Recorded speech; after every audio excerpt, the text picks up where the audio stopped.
qué luchamos? Por estatus, por pared, las tierras o nuestro cerebro reptiliano. ¿Por qué nos masacramos? Por tótem, banderas o monedas, por el patriarcado o el papa estado. Aquí seguimos, después de milenios de guerra, luchando por ver qué teoría es la correcta. Esta vez ganaremos.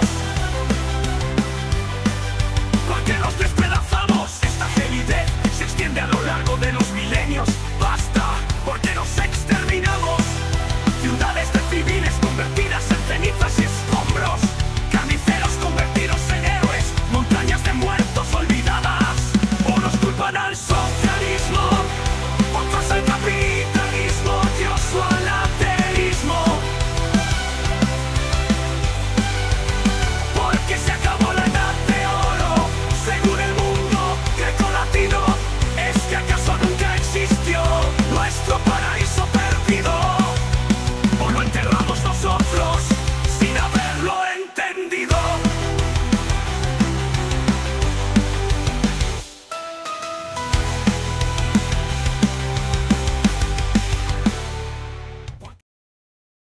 Pues eso, ¿por qué luchamos? ¿Por qué insisten los seres humanos en matarse mutuamente? ¿Por qué hay guerras? ¿Qué es la guerra? Cada día nos despertamos con noticias más siniestras en Gaza, en Ucrania. ¿Qué es lo que lleva a todo esto? Hay muchas teorías diferentes, como dicen los Paradise Lost en el tema que habéis escuchado. Hay incluso luchas por definir qué es la lucha. Luchamos incluso para saber las razones por las cuales luchamos. ¿Qué es la guerra?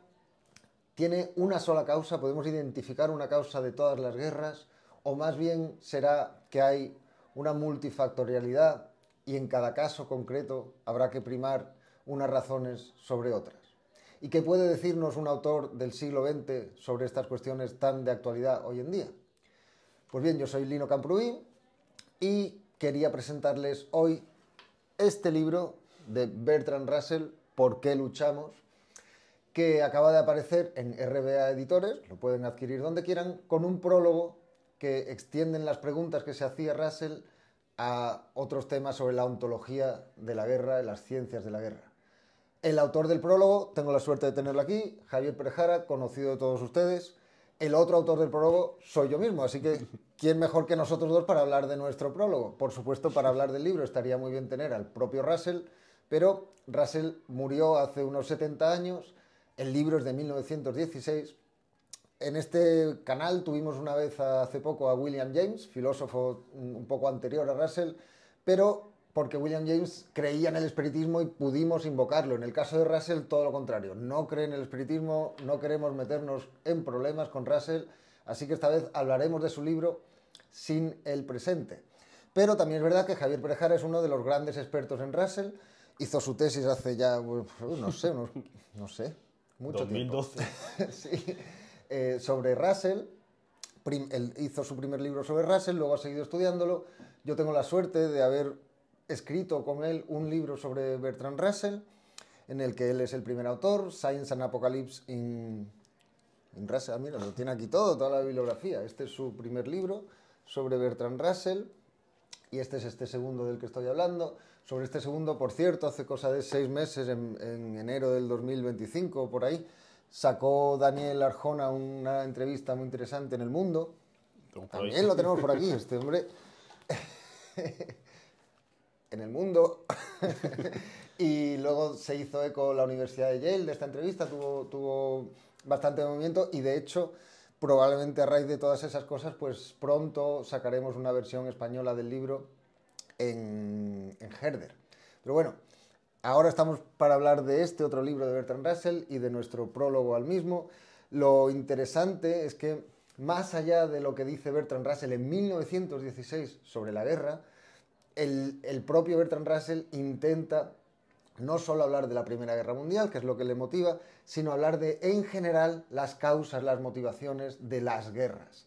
¿De acuerdo? Entonces lo que vamos a hacer en este vídeo es algo parecido. Va a ser hablar del libro, tal y como lo vemos nosotros en el prólogo, pero también hablar más en general de la pregunta, ¿por qué luchamos? ¿Qué es la guerra? ¿Por qué hay guerras? Para empezar poco a poco, te voy a pedir que expliques brevemente quién fue Russell Y luego ya entraremos en otras partes de su teoría sobre la guerra.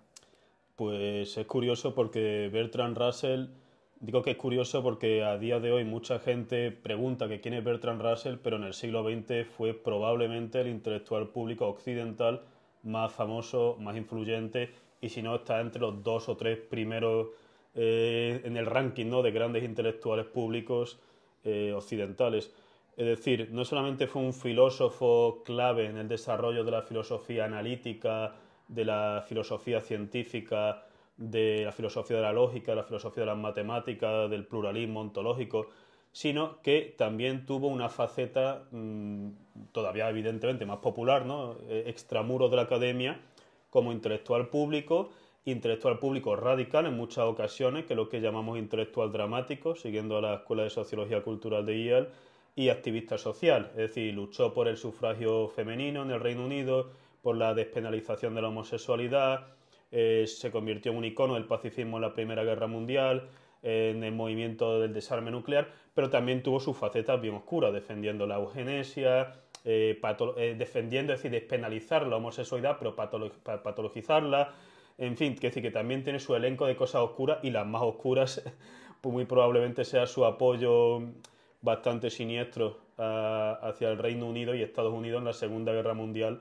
en fin, minusvalorando, ninguneando, digiriendo demasiado fácilmente los brutales crímenes de guerra de los aliados, de los buenos. En la Segunda Guerra Mundial. Esto es muy interesante porque en el libro nuestro, este que hemos dicho, de Science and Apocalypse in Bertrand Russell, que saldrá en español, analizamos toda la trayectoria de intelectual público de Russell, desde sus primeras expresiones públicas sobre la ciencia. Él ha dicho, Javier, muy bien, que es considerado uno de los padres de la filosofía analítica, pero también de la lógica matemática y de la filosofía de la lógica. Bueno, pues en ese campo también tenía una faceta pública en su juventud, cantando las virtudes de las ciencias como reforma moral. Has hablado de su interés por el matrimonio, por la familia, por la homosexualidad, despenalizarla, que ya era mucho en los años 30 en Inglaterra. Y todas esas facetas de intelectual público, lo que hacemos en el libro es ver cómo va cambiando y amoldándose muchas veces a sus audiencias y cómo va intentando que su mensaje se adapte a los tiempos. Entonces eso le lleva a contradicciones como pasar del pacifismo en la Primera Guerra Mundial. La Segunda empieza también desde posiciones pacifistas, pero luego cuando abraza la guerra contra Alemania, la abraza, como estabas tú diciendo, absolutamente, y es más, en la posguerra luego defiende, y esto lo tratamos... El ejército, es decir, el gobierno británico lo contrata, digamos, para dar arengas, ¿no?, y discursitos a los militares. Y justo después de la Segunda Guerra Mundial propone en Inglaterra el bombardeo nuclear preventivo de Estados Unidos a la Unión Soviética para evitar que la Unión Soviética consiga la bomba nuclear. Sí que es verdad que en cuanto la consigue, dice, pues ahora empieza a abogar por el desarme. Y entonces de lo que empieza a hablar con Einstein y hasta otros... el 48, bueno, 49 es cuando Stalin, pero hasta 1948 hay realmente cartas y intervenciones públicas de Russell defendiendo una guerra nuclear preventiva, es decir, por la cara a la Unión Soviética, sabiendo que van a morir decenas de millones de civiles, pero que hay que parar el mal brutal, ¿no?, la encarnación de la profanidad que es el comunismo y demás. Y que hay que parar el desastre que a la humanidad supondría una guerra nuclear. Entonces son los dos argumentos a la vez. Pero teniendo ese, claro, porque también dice que Estados Unidos debe tener el monopolio, pero tampoco nunca dice que el Reino Unido no debe tener armas nucleares. Es decir, siempre es mucho más flojito, porque como ha dicho Lino... Sí, lo consideran lo mismo, de hecho. Bertrand Russell, es decir, va cambiando de parecer, es decir, por ejemplo, analizamos cómo diviniza o cuasi diviniza a Estados Unidos, porque propone un gobierno global, una especie de Estado global, ¿no?, para acabar las guerras, y Estados Unidos debería ser digamos, el guía, ¿no?, el principal representante de ese gobierno global, y luego acaba diciendo que Estados Unidos es el imperio del mal, literalmente, the Empire of Evil, diciendo que nos va a traer la noche final de la humanidad, ¿no?, the Judgment Day. Pero hay unas estructuras comunes proféticas que son las que analizamos, es decir, una serie de estructuras milenarias de significado, ¿no? Siguiendo a Durkheim y Mary Douglas y Alexander y muchos otros, de cómo pese a que va cambiando esos pareceres, las estructuras son comunes. Es decir, hay un metaadversario, el metaadversario puede ser la civilización industrial, puede ser el comunismo, puede ser el imperialismo americano, puede ser... Es decir, va cambiando, pero siempre, digamos, la estructura es muy parecida. Hay un mal global, que puede ser la religión o puede ser lo que sea, que es el monocausante, digamos, de todas las cosas malas de la humanidad, y hace falta, frente a esa fuerza, ese ejército de tinieblas, hace falta una figura profética como la del propio Russell, que diga que es exactamente, que dé recetas a la humanidad, que se dirija a las masas como el Papa, o más allá del Papa, a toda la humanidad en general, para parar, ¿no?, el desastre global. Sí, esto es lo interesante, que hemos dicho que después de la Segunda Guerra Mundial está totalmente en el bando de los aliados. De hecho, pone aquí Premio Nobel de Literatura. Claro, 1953. Los Nobeles ya sabemos que a veces lo que son instrumentos de propaganda, como otro cualquiera, pues se lo dan a Russell, que no hay Premio Nobel de Filosofía. Luego, cuando se lo dieron, empezó a escribir literatura, no la lean, pero... Un par de cuentos curiosos, ¿no?, de las matemáticas. Sí, el de las matemáticas es gracioso, de hecho lo tratamos en el libro. Pero bueno, no es para darle el Nobel tampoco, pero el Nobel se lo dan por otra cosa. Entonces, el caso es que a finales de los 50-60, con las luchas por el desarme nuclear, empieza a virar, como tú decías, empieza a codificar a Estados Unidos de salvador universal mediante un gobierno mundial monopolista de las armas nucleares a el imperio universal del mal, hasta el punto de que llega a aliarse a través del Tribunal de los Crímenes de Guerra de Vietnam, que tú has estudiado mucho, llega a aliarse con Ho Chi Minh, y dice que Ho Chi Minh es un libertador. Por supuesto, esto ya estamos hablando de una edad muy tardía, los 90, empieza a defender, también por influencia de un secretario suyo, al Che Guevara, a Ho Chi Minh, y se convierte en totalmente pro-palestino, frente, en este caso, a Inglaterra. Eso es lo último, de hecho, lo último que hizo antes de morirse fue a favor de Palestina, y diciendo otra vez que los crímenes de guerra de Palestina eran brutales.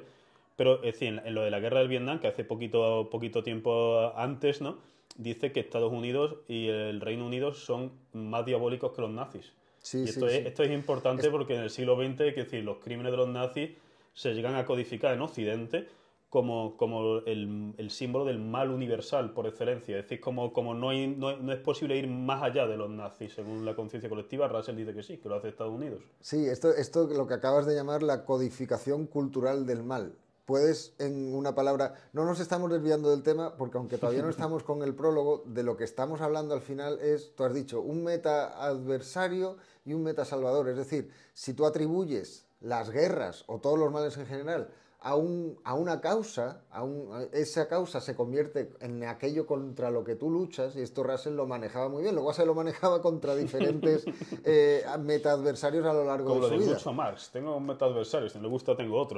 Exactamente. Entonces, ¿puedes explicar brevemente, que luego volveremos a ello, la frase, la codificación cultural del mal? Sí, pues básicamente, luego, como ha dicho Lino, volveremos a brevemente, porque no podemos hacer aquí un tratado sobre la guerra, distintas teorías que se han dado sobre el origen de la guerra. Criticaremos la teoría etologista, biologicista, psicologista y demás, y volveremos un poco sobre esto. Pero básicamente la cuestión es, ¿qué significa la codificación cultural? Pues que los hechos no hablan por sí mismos, es decir, que la cultura es relativamente independiente, que hay un enorme grado de arbitrariedad de cómo se codifican hechos, es decir, que carniceros pueden aparecer como héroes, padres y mujeres de familia, digamos, que parecerían santos para otros, pueden aparecer como totalmente deshumanizados. Es decir, que no hay nada intrínsecamente que pueda decir, no, esto jamás van a decir que esto pueda ser bueno, que esto pueda ser malo, sino que los hechos no solo no hablan por sí mismos, sino que cómo se interpretan culturalmente tiene tal grado de flexibilidad que realmente no se conocen límites. Es decir, digamos, asesinos de masas pueden aparecer como santos. Y sobre lo que pregunta del metaadversario y el metasalvador... Un momento, esto hay gente que lo podría interpretar como posmodernismo, ¿no? Es que claro, todo vale... No, lo que estamos diciendo es un hecho sociológico... Es un hecho factual. Según el cual cualquier cosa... hecho factual suena bien, me gusta. Sí, un pleonasmo, no una redundancia. Aunque parezca que el hecho por sí mismo, el evento por sí mismo, pues trae aparejada una interpretación, lo cierto y verdad es que hay muchos ejemplos a la mano de cosas brutales que causan muchas muertes, como los bombardeos de Dresden, por ejemplo, por los aliados, que sin embargo no causan un trauma social cultural. Y sin embargo hay cosas que no causan muchas muertes y sí que llevan aparejado un trauma social cultural. Estoy pensando en la bomba atómica. La bomba atómica, efectivamente, se detonaron dos en Hiroshima y Nagasaki, con muchos menos muertos que los bombardeos civiles con bombas incendiarias, pero vamos, da miedo, ¿no? Pero el caso es que toda la Guerra Fría se estructuró un relato de aniquilación inminente de la humanidad, que la gente de verdad tenía miedo, los gobiernos... Los gobiernos concebían su estrategia en torno a eso. De hecho, la Guerra Fría se llama... El reloj de medianoche. Sí, el Doomsday. La Guerra Fría se llama fría porque no hubo una detonación atómica, pero fue muy caliente. Millones de muertos. Millones de muertos, pero se considera que no, que fue una Guerra Fría. Entonces, por una bomba que nunca ocurrió supuso más trauma que los bombardeos civiles sobre Tokio, por ejemplo. Esto es muy interesante como no es cuestión de posmodernismo, es cuestión de sociología básica. Una cuestión de hecho, empezando por la Biblia, es decir, en el Antiguo Testamento, cuando se pone al Dios del Antiguo Testamento como evidentemente el mayor estandarte del bien, etcétera, cuando ese Dios manda a masacrar a niños, a mujeres, a abrir en canal embarazadas, es decir, atrocidades contra los cananeos, moabitas y demás, y sin embargo, evidentemente eso aparece como algo totalmente heroico, aparece como la encarnación del bien, de la virtud, de la justicia y demás, y luego una persona que está trabajando el sábado, que es homosexual o que pinta una luna en la arena, pues aparece como codificada como la encarnación de la profanidad, del mal, es decir, que no hay límites, y entonces no es una cuestión de posmoderno, es una cuestión de hecho, de cómo realmente, es decir, ¿por qué no somos posmodernos? Porque nosotros no decimos que, en primer lugar, ni los posmodernos tampoco llegan a esos extremos, ¿no? Pero quiero decir, nosotros no somos relativistas porque no decimos que todas las interpretaciones son igual de válidas, que nosotros decimos que todo está igual. Decimos, hay una jerarquía de interpretaciones que son más maniqueas, interpretaciones que están más distorsionadas, pero factualmente tenemos un registro histórico y sociológico ilimitado de cómo, es decir, los conceptos de bien y de mal son prácticamente arbitrarios en la sociedad, en todo tipo de sociedades humanas. Es decir, eso yo creo que es una cuestión de hecho. Bien, esto es importante por lo que dices del metaadversario y el metasalvador. Si en la codificación cultural del mal, es decir, una cosa es buena o mala, un mismo evento para un grupo puede ser bueno o malo, según convenga a tu narrativa o a la narrativa de los gobernantes, etcétera, pues esto bueno, se ve claramente en las interpretaciones diferentes de guerras actuales, como Ucrania, Rusia, o como lo que está pasando en Israel y Gaza. Esta necesidad que hay, por ejemplo, en ese conflicto en concreto, de si vas contra Israel, pues entonces eres pro-palestino. Y dices, oye, un momento, ¿por qué tengo que elegir si no es mi lucha, ¿no? Y cuando entonces las atrocidades de uno son magnificadas por el Team Israel, o las atrocidades de otros son magnificadas por el Team Palestina, por ejemplo, ¿no? Entonces, ¿por qué hay que pensar en esa lógica binaria? Esto es en parte de lo que hablamos en el libro, de cómo Russell se convertía en un profeta de su tiempo mediante interpretaciones binarias de los conflictos y de otros asuntos que ocurrían en su tiempo. Entonces, ya bajando un poco de nuevo al libro, ¿por qué luchamos según Bertrand Russell? Bertrand Russell, su postura, en principio, es sobre todo psicologicista. Veremos en qué se plasma esto, pero su explicación de la guerra, en principio, tiene que ver con cómo es la naturaleza humana y qué estructuras sociales hay que llevan a una manifestación de la naturaleza humana frente a otras. ¿Puedes decirnos un poco más sobre por qué luchamos según Bertrand Russell? Por una parte tiene teorías interesantes en la medida en que critica la concepción de la mente o de la naturaleza humana transparente, demasiado simple y demás, de ciertos espiritualismos, de ciertos, digo. Es decir, para Bertrand Russell, la naturaleza humana o, en fin, la conciencia o, en fin, la naturaleza humana hay que interpretarla más bien como una especie de agregado de fuerzas irracionales, mayormente inconscientes, de impulsos, muchos de ellos destructivos. Es decir, los seres humanos son seres mayoritariamente racionales, sino que impulsos destructivos inconscientes juegan un papel brutal. Entonces Russell dice que eso por una parte se manifiesta en las instituciones y que por otra parte las instituciones también tienen un feedback, es decir, las instituciones también podrían cambiar, podrían tratar de domesticar la naturaleza humana, que esa es la respuesta que va dando a lo largo de distintas décadas, es decir, un programa de educación global. De hecho, el libro Why Men Fight, el título que propuso Russell era ni más ni menos principios de una reconstrucción social. Entonces lo que está diciendo es que es una teoría hoy en día también muy común. Oye, las guerras, muchas veces cuando vemos las noticias, ¡ay, nunca cambiaremos! ¿No? Sí, ¿por qué los seres humanos son así? Pues esta teoría en realidad lo que está diciendo es las guerras son una manifestación de la naturaleza humana y entonces solo la educación y la reforma social puede aspirar a modificar para bien esa naturaleza. Russell, en concreto, lo que distinguía era eso, dos partes básicas, la racional y la de los impulsos, en la mente, y dentro de la de los impulsos creativos, impulsos constructivos. Entonces, pues, dice, la parte racional en realidad pierde la batalla contra la parte de los impulsos. Lo que tenemos que intentar es hacer, porque dice, claro, todo el sistema social, el capitalismo, la educación, la moralidad, la religión... La institución de la familia. Russell fue uno de los grandes ateos o agnósticos, según su momento, pero bueno, agnóstico más que ateo del siglo XX, muy anticlerical muchas veces. Pues esas grandes instituciones están canalizando, están dejando aflorar más fácilmente los impulsos destructivos. Potenciando una especie de esteroides institucionales. Sí, con lo cual, esa teoría, esa teoría psicológica, como tú muy bien dices, pues no era la única en la época. Freud es el más conocido, sí, pero aunque no había leído a Freud. Esto es interesante porque mucha gente piensa que Freud inventa cosas que no inventa. Es decir, la idea de inconsciente está en Schelling, está en Schopenhauer, está en von Hartmann y está en psicólogos de los años 10, de los años 20, etc.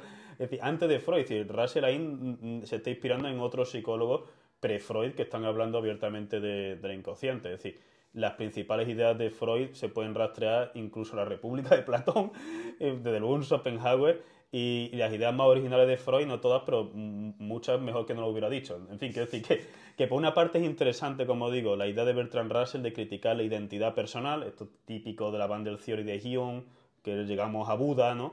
Es decir, no hay una identidad personal, no hay un yo, sino que hay una especie de agregado de fuerza, de proceso y demás. Es decir, la importancia de los procesos inconscientes, que solo podemos actualizar a nuestras coordenadas la importancia de la condición inconsciente. Algunos niegan el libre arbitrio completamente a la luz de eso. Nosotros hemos dicho que eso hay que matizarlo, porque la conciencia no es un epifenómeno. Esto es complejísimo. Pero en todo caso, la crítica al libre arbitrio simplista, a la identidad personal, a la idea de que los seres humanos son racionales, la teoría de la acción racional, ¿no? De los costes-beneficios, de los agentes calculadores y demás. Eso es muy interesante. ¿Cuál es el problema? Como ha dicho Lino, el maniqueísmo de lo importante son los impulsos destructivos y constructivos. En primer lugar, porque impulsos destructivos pueden dar lugar a cosas buenas dependiendo de tus metas, de los valores y demás. Destruir adicciones, destruir instituciones perversas, destruir plagas sociales. E impulsos constructivos pueden llegar a ser realmente perversos, construir el imperio más chungo y demás. Y luego, sobre todo, porque la gama, digamos, llamada de impulsos, de drives, de lo que sea, que mueven nuestra psique o que son uno de los motores de nuestra psique, no se pueden dividir binariamente en lo sagrado, que es lo creador, y lo profano, que es lo destructivo. Ahí es donde Bertrand Russell es tremendamente simplista. Y luego, digamos, el análisis de las instituciones tiene partes interesantes, evidentemente, pero también tiene partes pues, que no llega, digamos, obsoletas. Tiene partes también curiosas porque es uno de los intelectuales como de izquierda del momento y llega a decir que está preocupado porque las grandes ciudades occidentales se están llenando de gente de razas inferiores, mientras las razas no civilizadas, de razas no civilizadas, que él dice, ¿no? Aunque Russell todavía anteriormente tiene todavía cosas más racistas, es decir, de razas no civilizadas, y le preocupa ya que las tasas de natalidad ya no son sostenibles en aquella época, lo cual es curioso porque la tasa de natalidad evidentemente en Londres en aquella época es mucho más alta, pero la mortandad infantil también era mucho más alta, entonces haría un cálculo ahí, ¿no? En fin, la cuestión es que al margen de ese tipo, digamos, de cosas totalmente anacrónicas, obsoletas, ¿no? Para para nosotros a día de hoy. Bueno, que siguen estando en el candelero político y que siguen siendo muy importantes. Sí, claro, sí, no, digamos, está hablando de nuestro análisis. Muchas de las cosas que dice Russell están en un pack ideológico o en otro, están exactamente igual.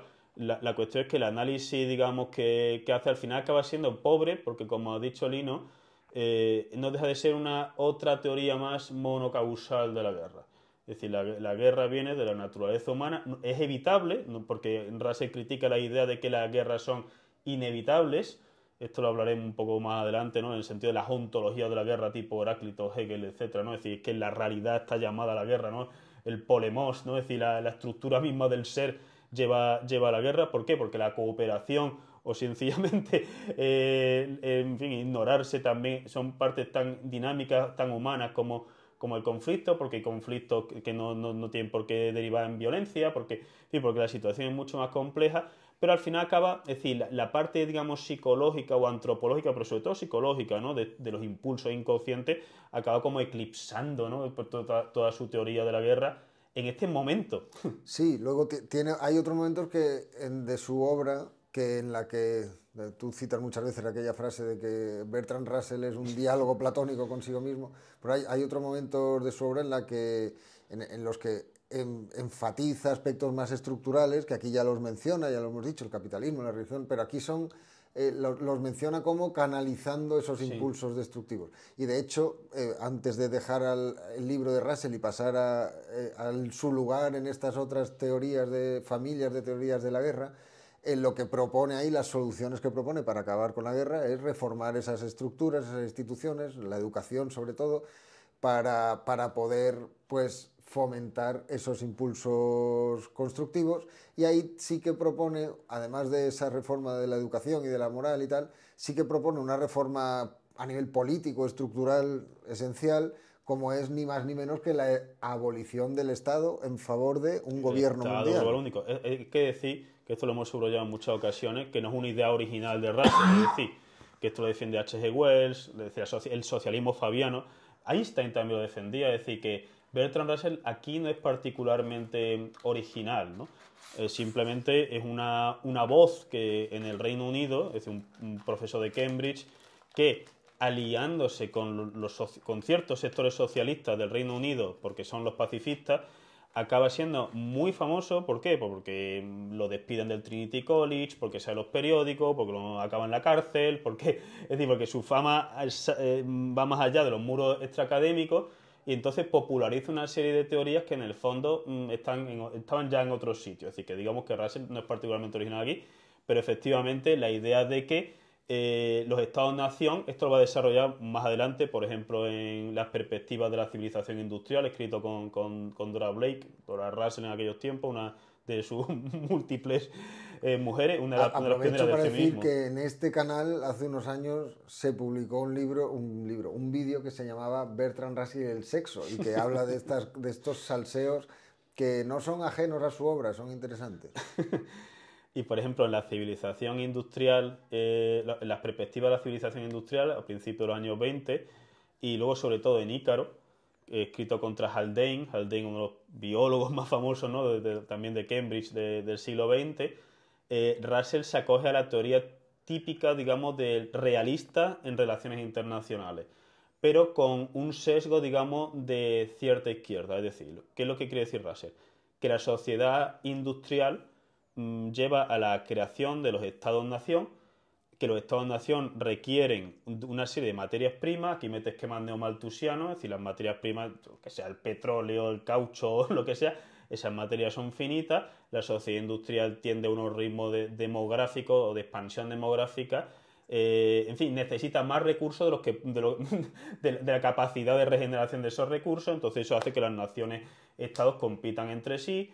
Quien no tiene un imperio tiene que comprar a precios desorbitados a otro imperio, es decir, lo que al imperio de turno le sale casi gratis porque tiene esclavos en África o en Asia o a donde sea. Es decir, que porque aquí hay una especie de lógica metapersonal o metapsicológica, que las naciones-estados crecen, es decir, son una especie de maquinaria o de monstruos gigantescos que requieren una serie de recursos que están abocados a la guerra. todo esto unido evidentemente a la naturaleza humana. Es decir, esto nunca lo quita. Es decir, una visión bastante oscura, no totalmente oscura, porque como decimos, él piensa que a través de la educación guiada por Bertrand Russell se podría domesticar esa naturaleza humana, pero que en todo caso en los escritos de los años 20 empieza a darle más relevancia de la que le da en los años 10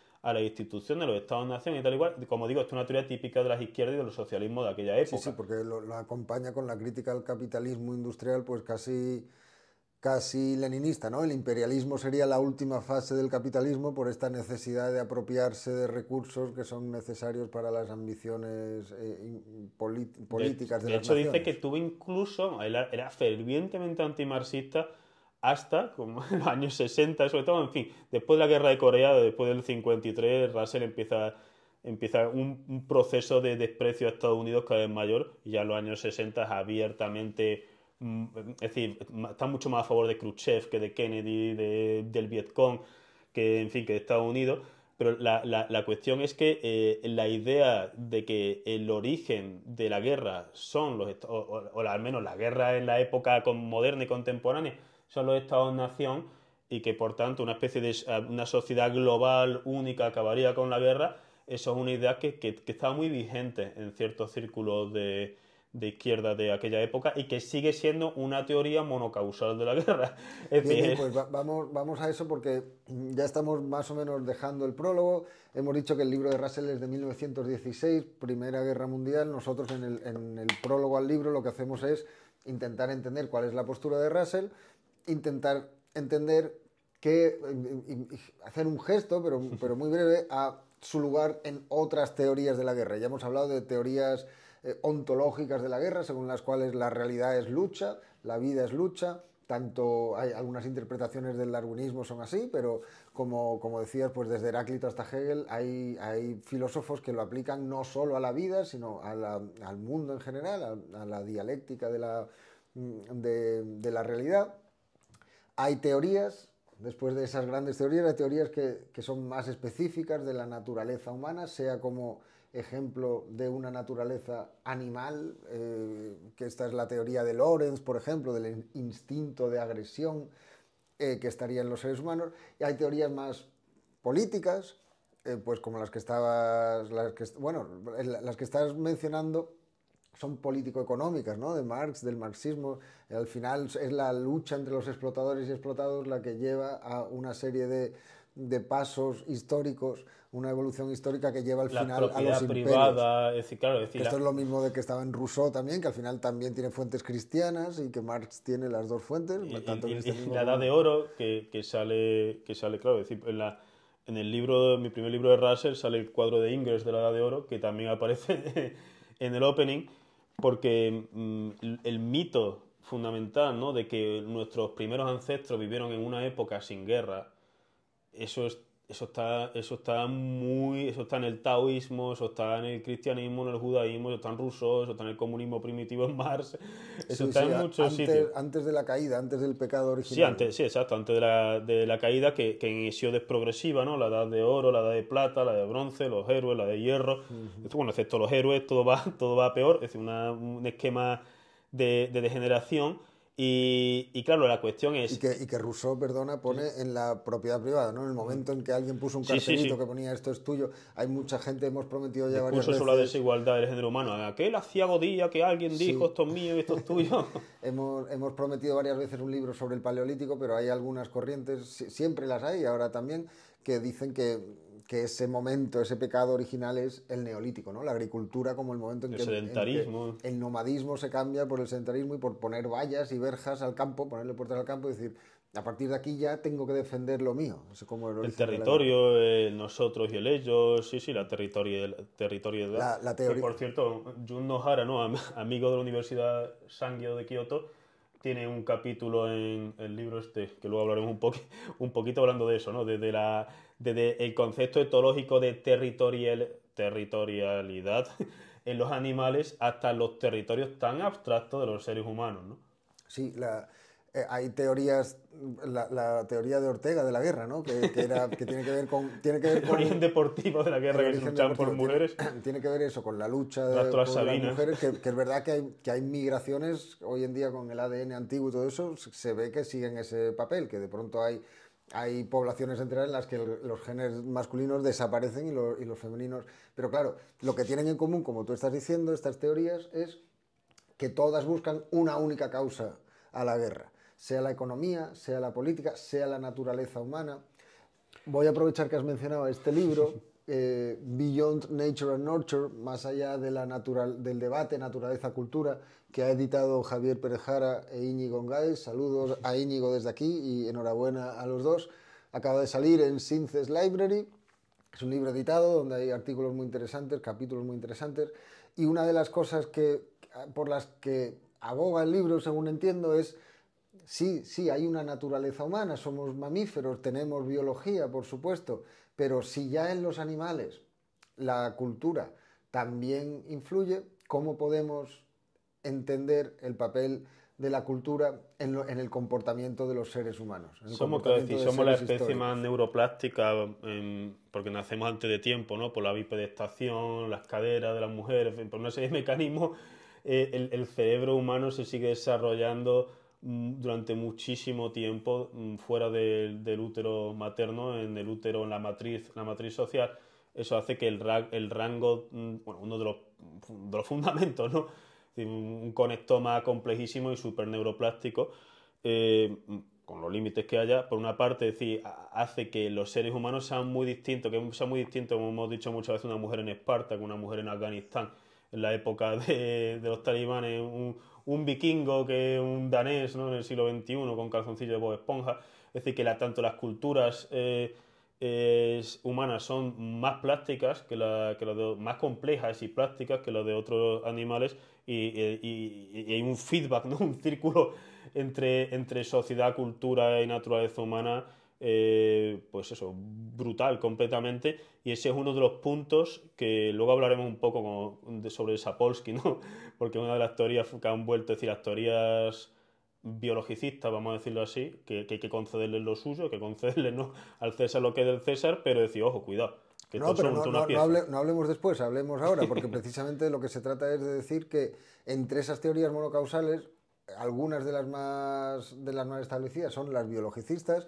Russell va por ahí en parte. Hemos citado a Lawrence y su teoría del instinto que Marvin Harry, o Gustavo Bueno también, pero Marvin Harry antes le critica muy bien la idea de decir Lawrence, uno de los padres de la etología moderna, y habla de que la guerra, es decir, que la guerra humana, las instituciones, guerras interestatales, conflictos intraestatales, lo que sea, guerras civiles, es decir, no vamos a meter aquí en guerras, escaramuzas, batallas, masacres locales, lo que sea, ¿no? Es decir, no vamos a ponernos aquí en el plano semántico donde acaba una guerra, donde empieza una batalla, lo que sea. La cuestión es que los enfrentamientos violentos humanos, Lawrence piensa que una línea directa, digamos, entre principios etológicos de agresión, de protección del territorio, de lucha de machos por hembras, por una serie de mecanismos biológicos, ¡bala! Y Wilson en gran parte y otros sociobiólogos también analizan, van por ahí.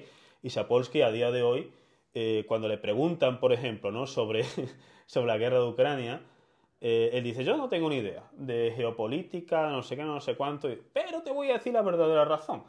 Y claro, entonces él habla de lo que él sí sabe, que es de neurobiología, ¿no?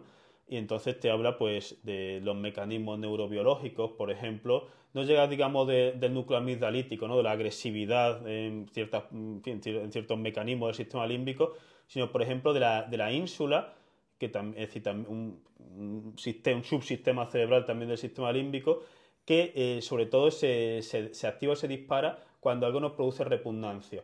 Y claro, es un mecanismo biológico fundamental, en primer lugar, para no envenenarse, no comer comidas que están podridas, comidas que tienen veneno, comidas...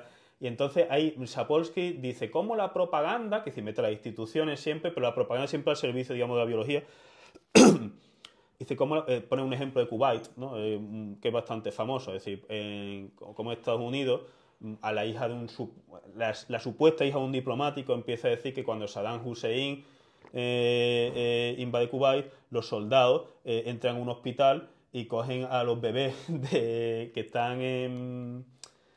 ¿Cómo se llama? Los bebés prematuros. Incubadoras. En incubadoras y los tiran al suelo para morir. Entonces, claro, la gente se les repugna tanto que entonces mayoritariamente, vamos, venga a la guerra. Y esto es un mecanismo que aparece una y otra vez. Y la propaganda británica contra los alemanes en la Primera Guerra Mundial salen los soldados alemanes con bayonetas, también toda la propaganda en Corea del Norte contra los soldados americanos, salen soldados americanos tirando bebés porque sí a los pozos, como un deporte. Estoy diciendo que esto no pasará nunca, estoy diciendo que está sobreexagerado, sobredimensionado. Sí, lo primero que se acusa siempre al grupo contrario es los asesinato de bebés, y eso pasa también y con ser lo de... nazi.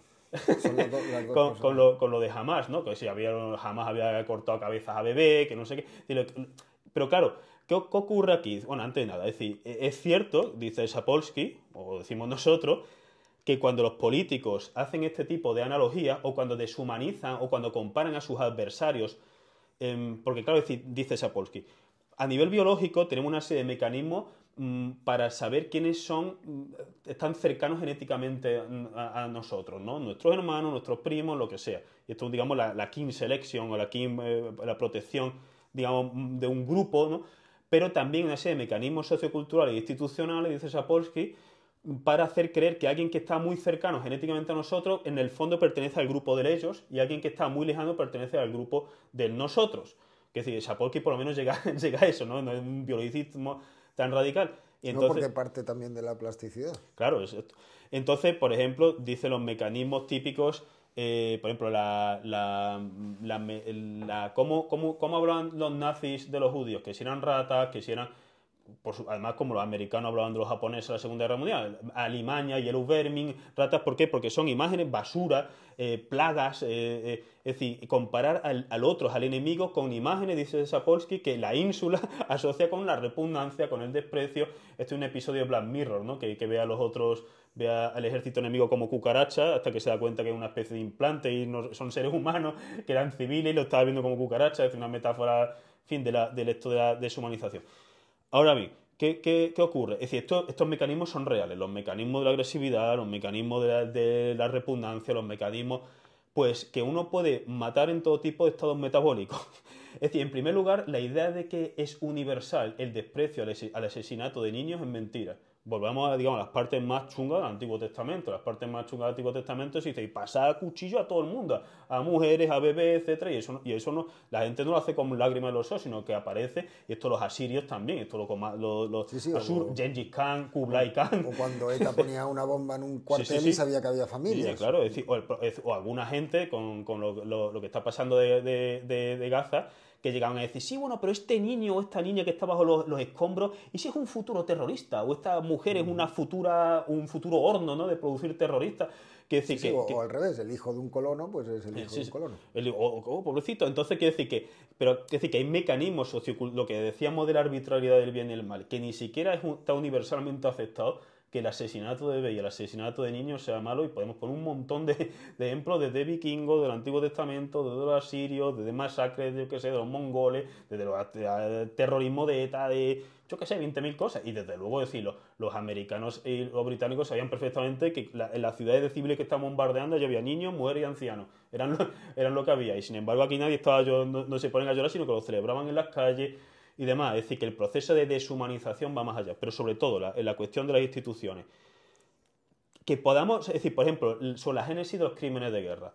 Un crimen de guerra contra civiles puede tener, digamos, una génesis, es un fenómeno multidimensional, porque puede ser, por ejemplo, a nivel, digamos, etológico, fisiológico, de, mira, estos soldados, hay soldados que tienen una tendencia a la psicopatía, porque sí, hay gente que, normal, vamos a decirlo así, que después de meses sin dormir, te pueden decir, no, es que meses sin dormir, sometidos a un estrés brutal, los niveles de cortisol y de noradrenalina están por las nubes, los niveles de oxitocina, de dopamina, después es una explicación de que van perdiendo empatía. Y además es cierto que si nos llevamos, es decir, quien después de dormir, no dormir 3 o 4 horas durante un mes, está más empático con su familia, nadie. Es decir, No dormir es un acto de agresividad. Un estresor. Un estresor. Que te maten a amigos, que te maten a compañeros. No sabes si qué está pasando con tus familiares. La agresión desplazada, que es otro mecanismo, ¿no? El displaced aggression de psicología social, que es uno de los mecanismos del bullying. Muchos bullying vienen de familias desestructuradas.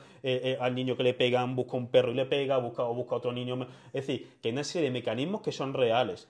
Pero ahora bien, es decir, los crímenes de guerra también pueden ser cometidos contra civiles por gente que duerme bien, que no tiene grandes niveles de estrés, sino que lo hacen por motivos de vamos a crear el terror en la población civil, o vamos a hacer que los recursos vayan a curar o vamos a desestabilizar emocionalmente a los que están en el frente de guerra pensando que sus mujeres y sus padres y sus niños han sido asesinados, están carbonizados, no saben dónde está. Es decir, esto me da igual. Es decir, que una persona puede matar porque es un psicópata, una persona puede matar por motivos económicos, puede matar... Y lo mismo el suicidio. Una persona, es decir, puede suicidarse por unos niveles de depresión brutal, porque la serotonina está o puede suicidarse por algo ritual, como el seppuku o el Seneca o lo que sea. Es decir, entonces una persona puede matarse o asesinar en todo tipo de estados fisiológicos y metabólicos. Lo que quiere decir es que la explicación sapolskiana es una pequeña pieza del puzzle. Sí, pero hay una desconexión, una discontinuidad. Exacto. Porque efectivamente primero está lo de la banalidad del mal, ¿no? que se hizo tan famoso con Hannah Arendt, que hay funcionarios que simplemente llevan a cabo su tarea, y los militares pues muchas veces son justamente eso. Y luego, y aquí es donde vamos a ir entrando en materia, vamos a hablar de que hay otras causas, ¿no? Esta explicación que aludía al principio del vídeo, multicausal o multifactorial. Ahora mismo venimos. Unos culpan al socialismo, otros al capitalismo, Dios o al ateísmo. Porque se acabó la edad de oro, según el mundo grecolatino. ¿Es que acaso nunca existió nuestro paraíso perdido? ¿O lo enterramos nosotros sin haberlo entendido?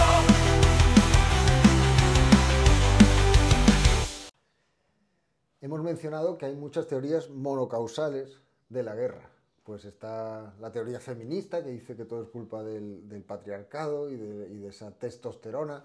La teoría anarcocapitalista, que todo es culpa del Estado. La teoría socialista, que todo es culpa de la propiedad privada. Y varias otras que hemos mencionado. Entre ellas, antes de pasar a una teoría multicausal, multidimensional, multifactorial de la guerra, queríamos mencionar una que es muy elaborada y que es un poco funcional en el sentido matemático de que, aunque solo haya una causa, tomará distintos valores esa función. Y esa es la del funcionalismo, ¿no? La idea está en antropología de que si hay guerra, pues será por algo. Será que tienen una función en cada momento, para cada grupo. ¿Podías explicar brevemente esa postura y tu crítica principal a ella? El funcionalismo, pues eso, es una postura que está en antropología cultural fundamentalmente representada por Malinowski y en sociología, pues Parsons, en fin, y otros grandes teóricos sociales. El funcionalismo es, como siempre, es decir, parcialmente verdadero.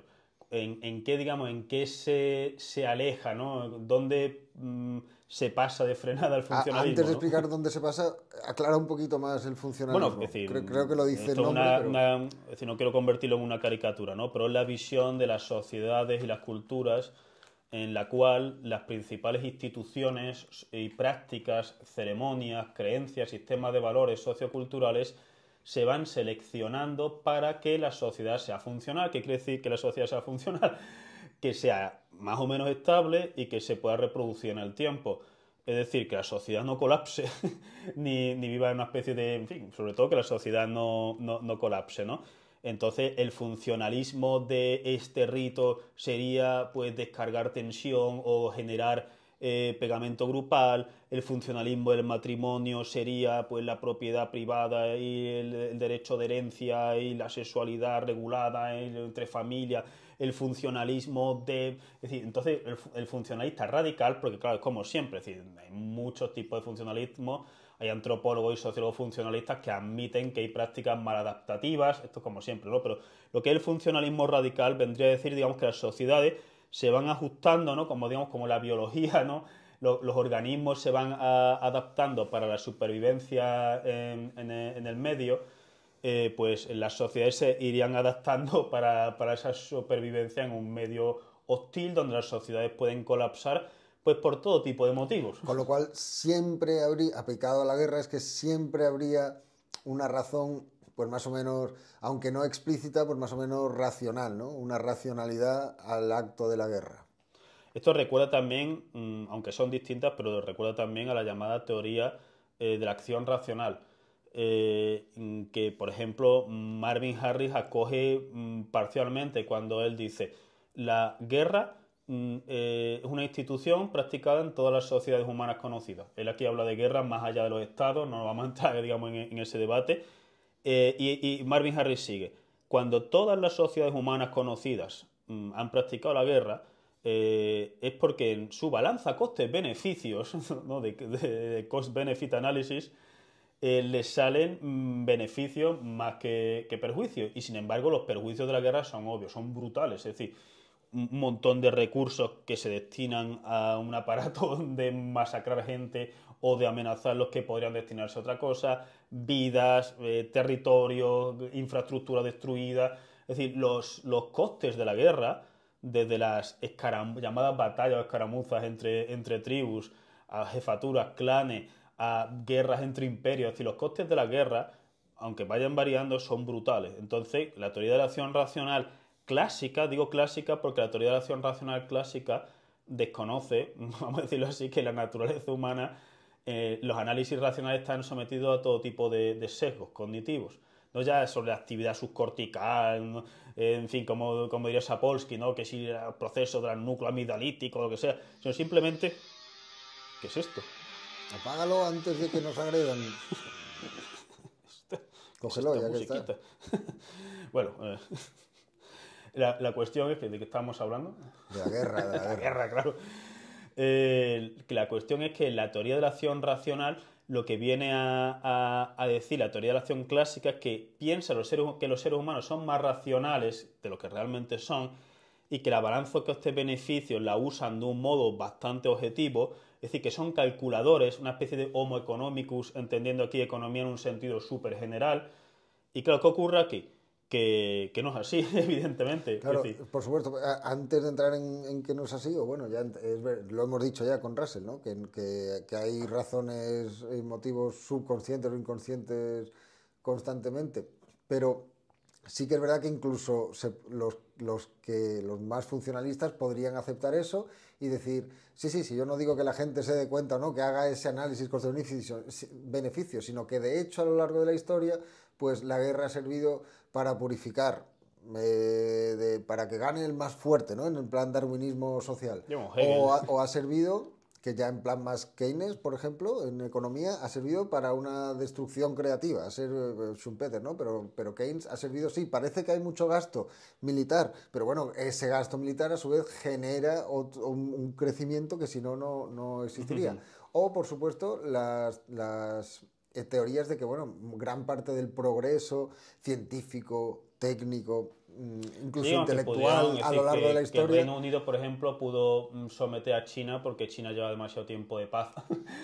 Hay teorías de ese tipo y hay gente que siempre te diría eso, pero lo que decía yo que es que incluso si dijeran eso, lo que están admitiendo es que precisamente por la idea matemática de función, lo que está admitiendo el funcionalismo, que además no es tan así, porque hay conductas maladaptativas, como bien has dicho, lo que está admitiendo es que el funcionalismo será distinto en cada sociedad. Por tanto, que en diferentes momentos históricos, y esto es muy interesante lo que has dicho de no vamos a meternos en las distinciones entre escaramuzas, batallas, guerras, Gustavo Bueno en Terrorismo, Guerra y Globalización, sí que lo hace y define muy claramente que la guerra tiene que ver con los estados y eso le sirve sobre todo para distinguir el terrorismo de la guerra, el terrorismo de estado, del terrorismo, y es un análisis muy interesante, pero que nosotros estamos aquí intentando hacer algo distinto.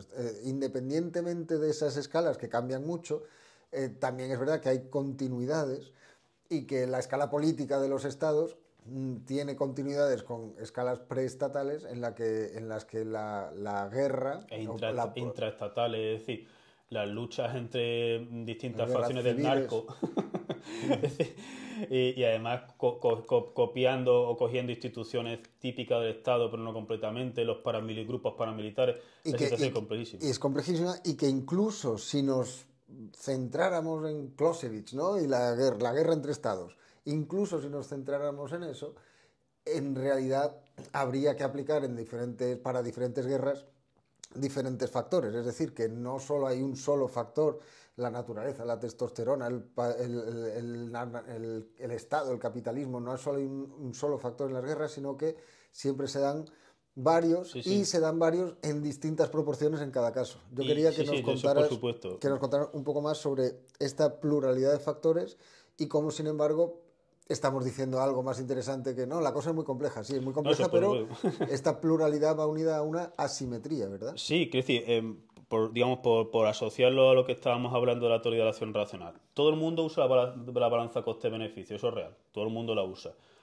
Entonces, claro, aquí ocurre algo, porque si todo el mundo usa la balanza coste-beneficio, la usa el que fuma 2 cajetillas de tabaco diarias, la usa el consumidor de heroína, la usa el pandillero que se mete en un gueto, la niña que se queda embarazada con 14 años se vuelve a quedar embarazada con 16 años, la persona que conduce borracha el coche a 200 kilómetros por hora. Es decir, que si todo el mundo usa la balanza coste-beneficio y las conductas humanas y los sistemas de valores son realmente distintos y opuestos, etcétera, significa que la balanza coste-beneficio es una cosa tan abstracta, es decir, que está siempre mediada por códigos y sistemas de valores. Y entonces, claro, es decir, no es que a mí me sale a cuentas, yo qué sé, no estudiar, no trabajar, no sé qué, no sé cuánto, y soy un vagabundo. Pues el vagabundo quizás use la balanza coste-beneficio. No estoy diciendo que todos los vagabundos, pero hay gente que conscientemente y que voluntariamente ha huido y los familiares quieren que vuelva. No estoy hablando de hay gente que realmente ha acabado en la calle por motivos realmente trágicos, pero hay gente que, por los motivos que sea, realmente huye de eso y los familiares los quieren coger y no quieren. Entonces, ¿qué ocurre con esto? Que cuando vemos que la balanza coste-beneficio la usa todo el mundo para todo tipo de conductas, el que no fuma, el que fuma, el obeso mórbido, el obeso no mórbido, el que hace deporte, el que se hace daño, el que tiene conducta obsesiva, el que tiene... Entonces, ¿qué está ocurriendo aquí? Pues que ese sistema de balanza coste-beneficio no es ya, digamos, que esté, digamos, filtrado por los sesgos cognitivos. El sesgo de autoconfirmación, el sesgo de disponibilidad, el sesgo de, yo qué sé, 20.000 sesgos, ¿no? Sino, esto lo analiza, en fin, el economista ¿no? que hizo el libro de pensar despacio, de pensar rápido, y ha popularizado todos los sesgos cognitivos que los psicólogos sociales pues llevan muchas décadas analizándolos y son realmente, es algo crucial. Yo, por ejemplo, en pensamiento crítico, una parte que en una asignatura de las que doy aquí y también cuando lo daba en China, le daban bastante importancia a los sesgos cognitivos. No ya digamos que la balanza coste-beneficio esté distorsionada por los llamados sesgos cognitivos, sino que está dependiendo de tus funciones. Por ejemplo, Aquiles le trae a cuenta en su balanza coste-beneficio morir pronto, que tener una vida larga, morir con 90 años, tener una familia, pero es que él quiere la inmortalidad. Pues ahí esa es la balanza coste-beneficio, no es nunca neutral. La balanza coste-beneficio está siempre en función de sistemas de valores, de telos, es decir, de finalidades, de cómo de codificaciones culturales. Y entonces, por eso la teoría de la acción racional se queda corta. Y cuando hablamos de esta pluralidad, volvemos también a la pluralidad de código, a la pluralidad, a lo que hablamos de la relativa independencia de la cultura que empezamos este vídeo. Es decir, los hechos no hablan por sí mismos, sino que están interpretados culturalmente, pueden recibir todo tipo de interpretaciones. Esto no significa que seamos relativistas, nosotros tenemos una jerarquía, interpretaciones disparatadas, interpretaciones que para nosotros son monstruosas, interpretaciones que son dudosas, interpretaciones que son posibles pero hipotéticas, que decir, que es una situación factual. Antes de cómo las clasificamos, es obvio que hay una pluralidad gigantesca de interpretaciones. Y entonces, una vez digamos, que tenemos, es decir, por ejemplo, si la gente dijera, cuando se habla, ¿no?, de la natalidad está baja, la natalidad está muy baja porque los niños cuestan dinero. Bueno, si la gente lo que quiera ganar es dinero, todo el mundo estaría estudiando ingeniería o la carrera que gane más dinero, ¿no?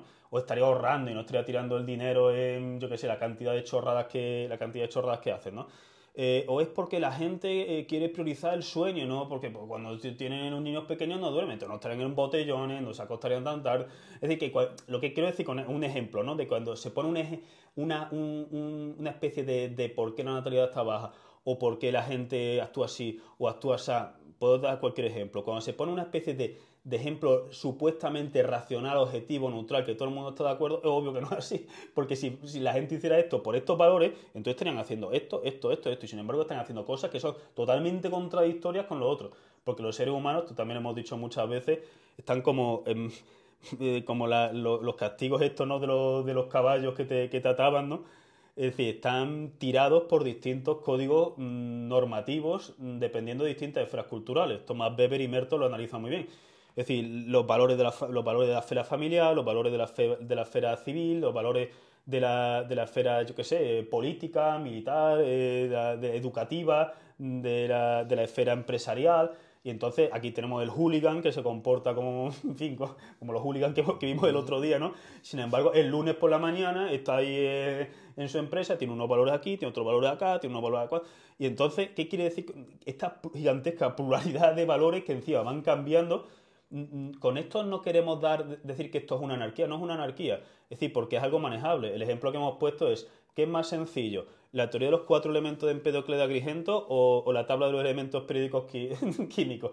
Ojalá hubiera 4 elementos, sería muy fácil, ¿no? Es decir, el licenciado, todo el mundo se sacaría un doctorado en química en poco tiempo. Pero es que, mala suerte, la situación es más complicada, ¿no? ¿O cuántos tipos de vivientes hay? Como pensaba Aristóteles o Whittaker, es decir, ¿cuántas filum hay? ¿Cuántos tipos de...? Dice, ostras, pero la pluralidad, es decir, no es anárquica, es manejable epistemológicamente. Entonces, una vez, digamos, que somos conscientes digamos, de esta gigantesca pluralidad, hay un lado negativo de criticar, como has dicho, los esquemas monocausales, unidimensionales, monovariables, digamos, de explicación de la guerra, ¿no? ¿Por qué? Porque esto no sé si al final lo llegamos a decir, pero un metaadversario, un metasalvador es cuando alguien en una narrativa pone fenómenos muy heterogéneos, tipo, yo qué sé, Napoleón, el Che Guevara, Mao, el lobby LGTBI, Zapatero, lo pone todo en el metaadversario o el metasalvador de la izquierda, ¿no? TM, o la derecha, ¿no? Y en la derecha te ponen anarcocapitalistas, totalitaristas que piensan que el Estado es Dios, socialistas monárquicos, te meten un montón ingenieros nucleares. te meten un montón de gente, ¿no? Totalmente, es decir, sí, hay alguna analogía, pero también analogías con sus enemigos. Es decir, cuando se borran esas diferencias y esa heterogeneidad y se habla del socialismo o de la izquierda, ¿no? Como cuando algunos de Vox, ¿no? Te ponían los muertos por el socialismo y te ponían, yo qué sé, la Unión Soviética, no sé cuánto, ¿no? Y te ponían los abortos en la época de Zapatero y van sumando con la calculadora. ¡Mira el socialismo! De Paracuellos a Camboya. Va a decir, el socialismo es una especie pues eso, de metaadversario totalmente ficticio. Sí, sí. Y lo otro lo mismo, los muertos por el capitalismo. Sí, el capitalismo totalmente abstracto, ¿no? El capital, no sé cuándo, no se sabe vale de qué. desde la colonización. Ni siquiera, es decir, de las industrias textiles del siglo XV y siglo XVI, desde la República en Venecia, en Florencia, de cuando empezamos, de qué estamos hablando aquí, Singapur, ¿qué es? Es decir, cuando realidades tremendamente heterogéneas las metemos en los malos y los buenos, y unos explican una cosa y otros explican otra, lo primero, es decir, nuestro esquema plural, dinámico y, como has dicho, asimétrico, lo destruye. ¿Y por qué es asimétrico? Porque a veces unos factores priman más que otros. Es decir, lo que estamos hablando, por ejemplo, con el ejemplo de los crímenes de guerra. Es decir, un soldado que tenga quizá tendencia a la psicopatía, que lleve meses sin dormir, sometido a un estrés brutal, que su mejor amigo ha muerto, etcétera, pues los niveles de empatía van a estar totalmente por los suelos. Pero otro soldado, sin embargo, puede disparar contra civiles diciendo, no, es que estoy cumpliendo órdenes, es que no sé qué, es decir... Sí, entonces, a veces los factores, el factor que prima más es el factor biológico, a veces el sociocultural, a veces el económico, a veces...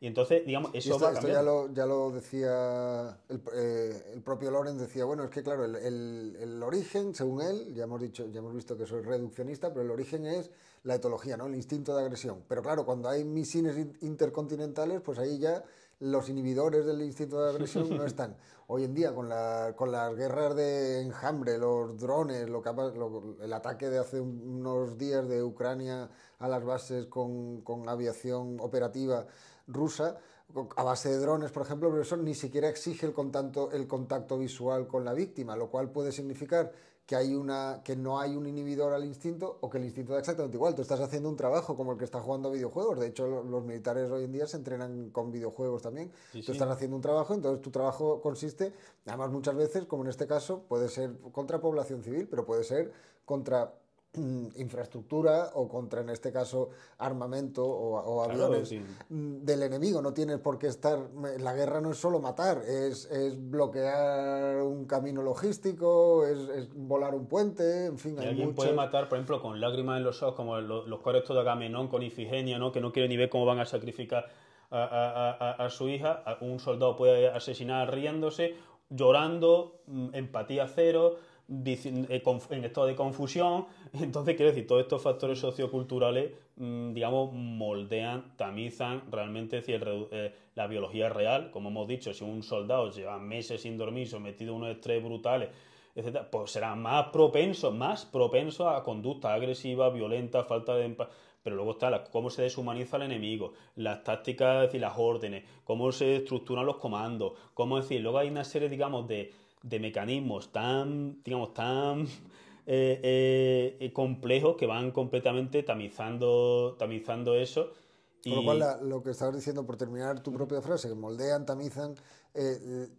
esos drivers biológicos que sean los que sean, pues las instituciones históricas los encauzan, su forma histórica dependerá claro, es como lo de de cada Sapolsky, momento. por ejemplo, que habla del nosotros y el ellos, ¿no? El us and they, ¿no? Es decir, nosotros, ellos.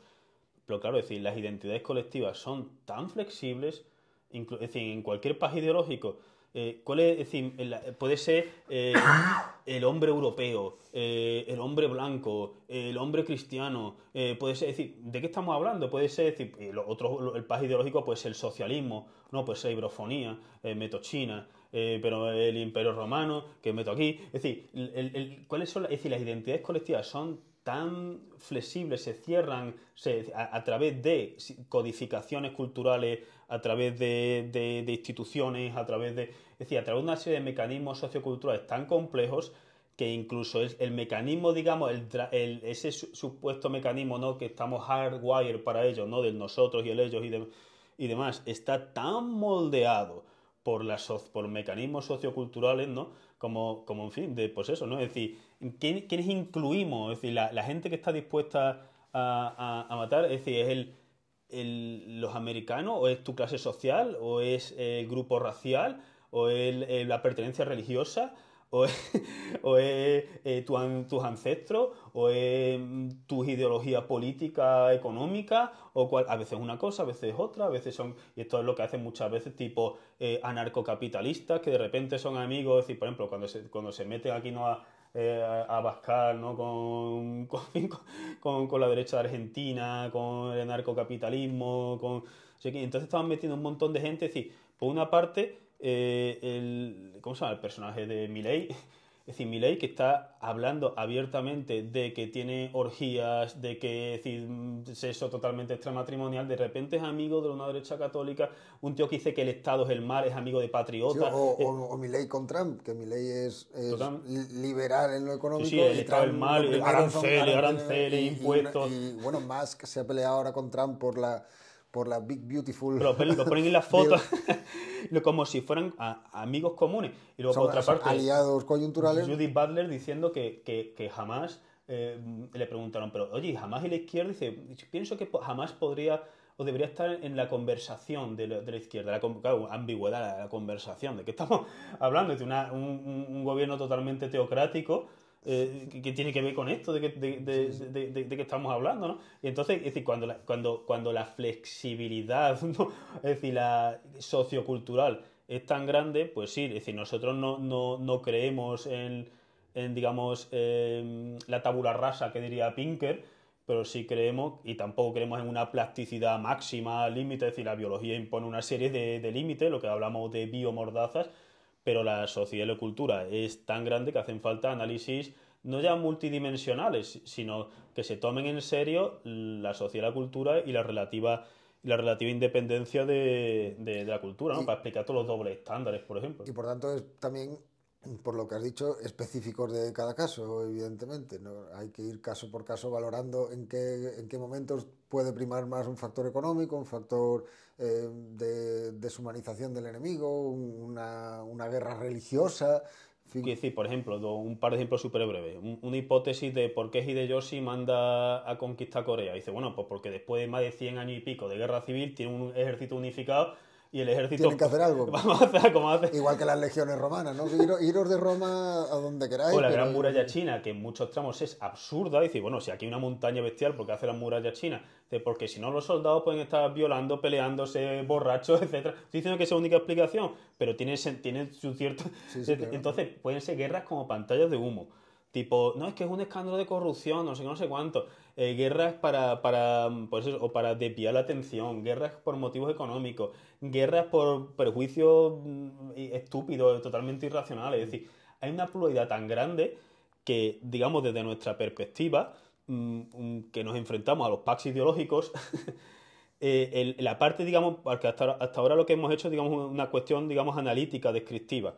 Pero la parte prescriptiva que podríamos decir es, si nos pusiéramos de acuerdo, que ya mucho, porque la gente no se pone de acuerdo ni siquiera en fin, cómo debería ser una sociedad mínima, ¿no? Y eso se ve en los rankings de países preferidos, donde cada uno pone lo que le dé la gana, ¿no? No se sabe lo que se está primando, si los homicidios, si las infraestructuras, si, yo qué sé, si la igualdad de género, si la esperanza de vida, si las drogas, si la pobreza, no se sabe Pero si nos pusiéramos de acuerdo en que queremos llegar a esta serie de fines, si la realidad es dinámica y multidimensional y a veces asimétrica en el sentido de que, como has dicho, a veces unos factores priman más que otros, es decir, alguien puede matar porque es un psicópata, alguien puede matar por orden, alguien puede matar por un supuesto bien mayor para él, alguien puede matar por defensa propia. Si nos pusiéramos de acuerdo en todas esas cosas, veríamos que las recetas típicas de las ideologías que nos rodean para parar guerras caen en el error no ya de la monocausalidad, de atribuir a un único y de generar o creer en meta-adversarios y meta-salvadores, sino en pensar que un set de recetas escritos en piedra, como el código de Hammurabi, es decir, el bando de los liberales, pues bajar impuestos, no sé qué, no sé cuánto, etcétera. Los otros, ¿no? Inmigración masiva, ¿no? Es decir, no, a veces hace, las mismas, es decir, o muy parecidas metas, a veces hace falta que la natalidad sea más baja, a veces hace falta que la natalidad sea más alta, a veces hace falta subir impuestos, a veces hace falta bajar impuestos, a veces hace falta centralizar, a veces hace falta descentralizar, a veces hace falta más inmigración, menos inmigración, inmigración de un tipo, de mano de obra de este tipo, de ingeniero, de mano de obra del campo, a veces Sí, o sea, que igual que Bertrand Russell, por ejemplo, ¿no? Por volver al inicio, encontraba una causa de la guerra y por tanto encontraba una solución.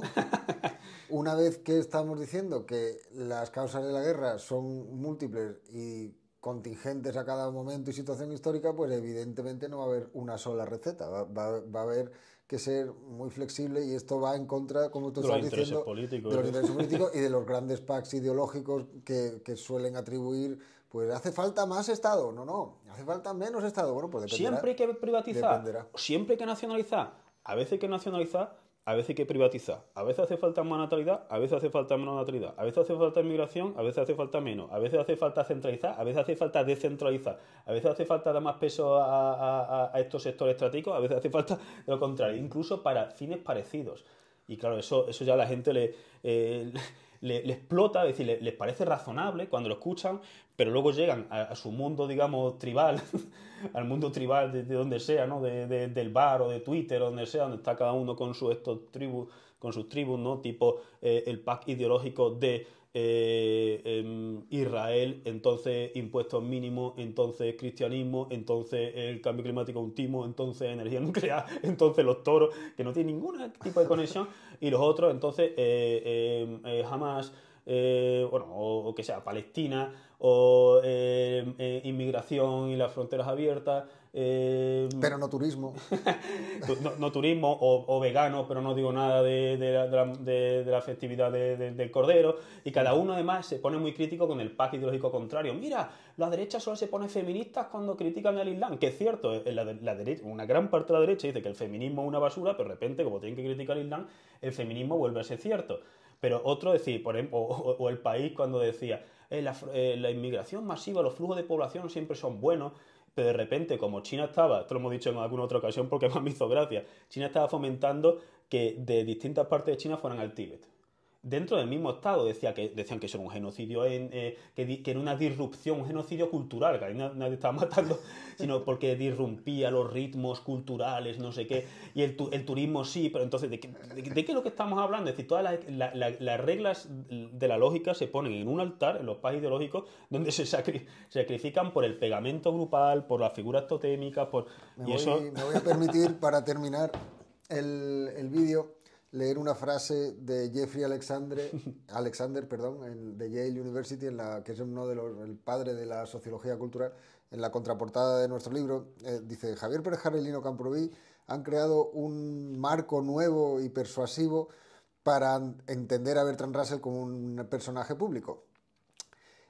Muestran que la retórica del aparentemente más racional de los filósofos estaba muy afectada, profundamente afectada, por experiencias primitivas de trauma social y saturada de binarismos simplistas sobre el mal y el apocalipsis.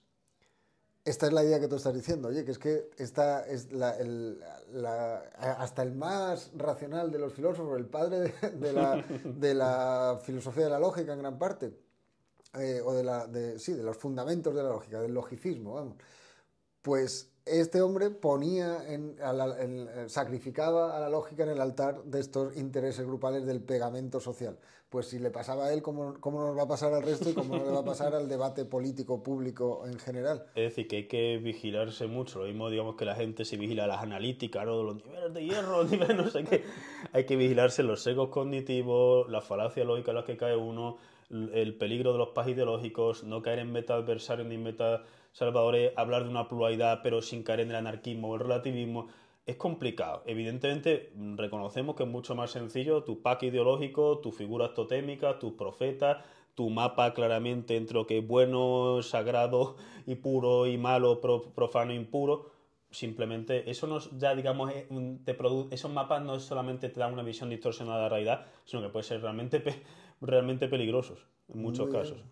Pues muchas gracias, Javier, muchas gracias a todos por vernos de nuevo.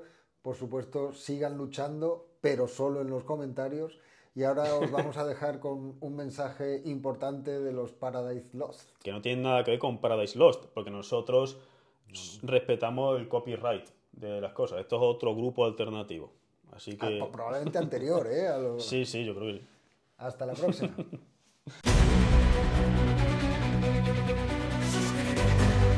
¿Es que no has visto aún la campanita? Estoy observándote, esperando.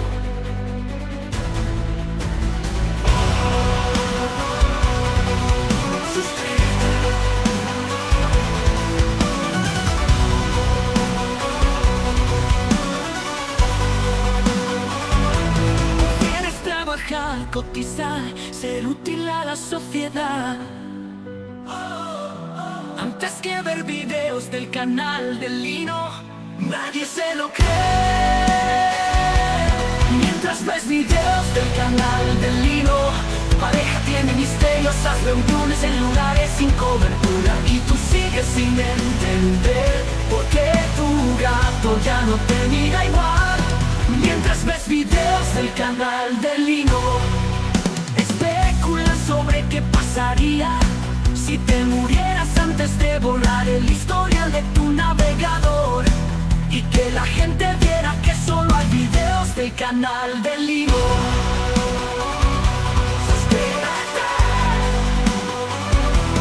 Mientras ves videos del canal del Lino, pues te ha bloqueado otra vez, pero su madre ha empezado a seguirte y le ha dado like a todos los videos del canal del Lino.